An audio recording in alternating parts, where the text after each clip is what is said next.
Ladies and gentlemen, kings and queens, welcome back to a special day in the studio because this is the recording for the first episode of a series that I am calling The Dashboard. Now, if you saw a couple of videos back, I mentioned that I'm going to be making some content changes on this channel, and this is one of them. I'm going to actually take my gaming reviews, my interviews, my news, and things like that, and I'm going to circumvent them into this little corner that I'm calling The Dashboard, and that's just going to be that category, and that way you guys will be able to keep up with that playlist a little easier, and you're not scattered through all my videos. I'm actually also going to do this in a podcast format, and that will have more of the content creator interviews that I'm discussing, and I want to just expand these conversations a little more without uploading like 30 to 40 minute long videos all the time. So if you guys want to check all that out, there's going to be links in the description below. But what better way to start off a new series than with game releases and new trailers? So with the GamesCom 2020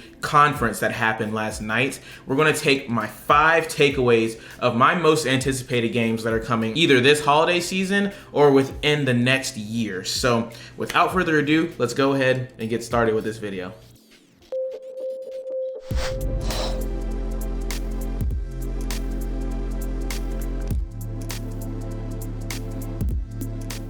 So, number 1 on the list is Fall Guys Season 2. Now, if you don't know what Fall Guys is, you've probably been living under a rock because this game has just taken off all over social media. It's taking over the stream main platforms because everybody is playing it. And it's giving me a little bit of the Fortnite vibes when we saw Fortnite just kind of pick up in popularity and pick up. And then all of a sudden it just exponentially grew within like the next few months. It became this massive hit. I think Fall Guys is going to follow that same trend, but what they're unveiling with season 2 is basically kind of once again a Fortnite model that they're doing it in seasons, and in the next season is going to be based around one theme, which will be medieval times. So you're going to have new costumes coming out, you're going to have a new map to run on for new levels and new competitions, and we'll be seeing that on PC and Xbox One. Oh, well, no, I lied.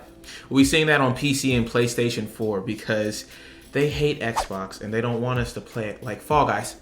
Fall Guys, please, whoever your marketing person is, please get it for us on Xbox. All of my friends are on Xbox. I don't want to just play on PC. Number 2, we have Call of Duty Cold War.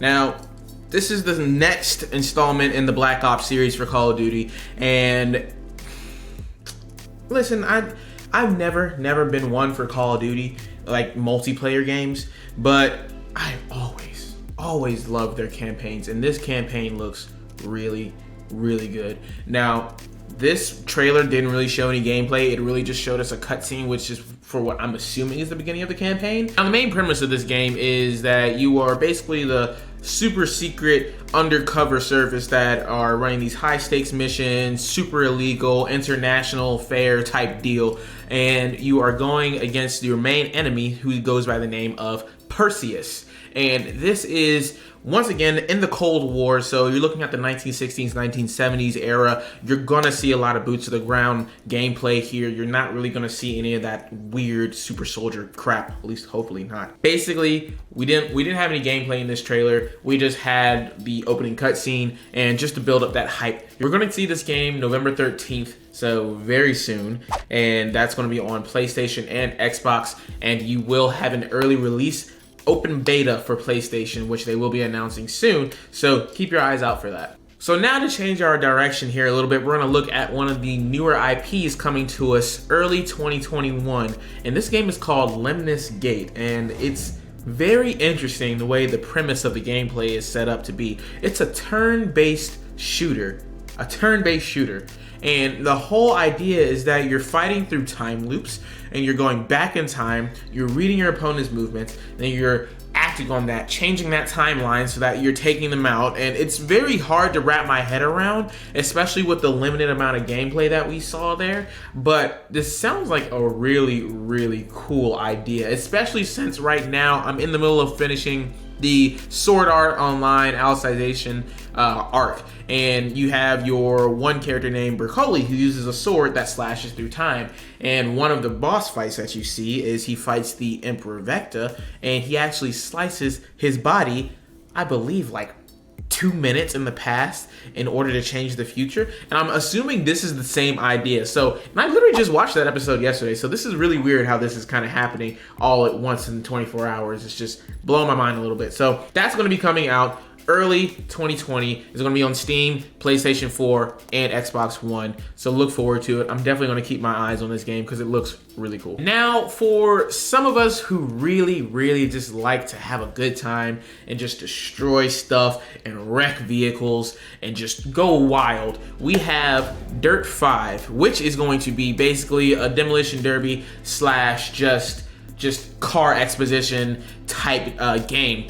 You're going to have custom made arenas. You're going to have custom made arenas that you can play from other people. So think of it like Mario Maker, only for monster trucks, for rally cars, for all kinds of just crazy vehicles that you're going to see in these type of situations.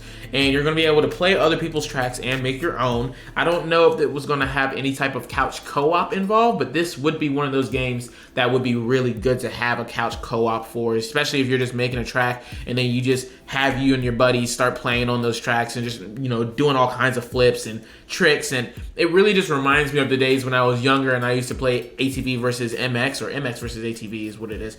MX versus ATV like all night long with my cousins, and I thought that game was just amazing, and I was just living my life. So we're gonna see that game October 16th, 2020, and it's gonna be on Xbox One and Series X, PlayStation 5 and PlayStation 4, Steam, and Stadia. And now you guys know we also have another expansion coming out for Destiny.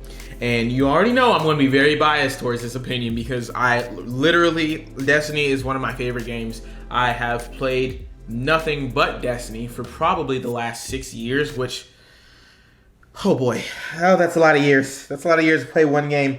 But I've spent a lot of time in Destiny, shamefully. But that game is just, it's captured my heart. It has a special place in my soul. And the Destiny 2 Beyond Light trailer is always, Destiny trailers are just so good. Bungie trailers are just so good in general. But this trailer was just so jam-packed full of new super animations and how the new subclasses are going to work and the new stasis subclass skill trees, how those are kind of interacting with each other. They kind of gave us a little bit more in-depth onto how to kind of set up the priming effect on the enemies, and then you chain that together with another effect from another ability to increase damage, and how a little bit of the supers are going to work too. So all of that was in that little showcasing. They did a little TWAB too to kind of just discuss some of what we saw, but not everything, of course. We're gonna be seeing this November 10th on Steam, PlayStation 4, and Xbox One. And this is going to be time consuming for me. I can promise you it's gonna bulk up a lot of my time, especially with Cyberpunk coming out in the same week, and it's gonna be so much. And now for just a couple of bonus ones that I didn't get to mention, but still are pretty cool that I wanna look at, and that's gonna be Outriders. That's gonna be coming out in holiday 2020. We are kinda guessing as to what this one is still. It's a looter shooter type deal as well, or it might just be a regular shooter, but it also deals with elemental subclasses or elemental abilities or something like that. And we just haven't really seen much but just a little bit of gameplay, which I honestly couldn't tell if that was gameplay or also more cinematics, because this does look like the type of game that would probably be best played in first person, but I don't know personally. I'd have to get more info on it, basically is what I'm saying. But Outriders will be coming out holiday 2020. It's a pretty cool looking game. It's another, I guess we always have around this time of year the Destiny killers, quote unquote, but we'll see how that game rides out. It might be able to stand up on its own. And then another bonus is the Dragon Age 4 sneak peek reveal type thing that we saw there. We didn't see any gameplay. We just kind of saw a lot of the behind the scenes development.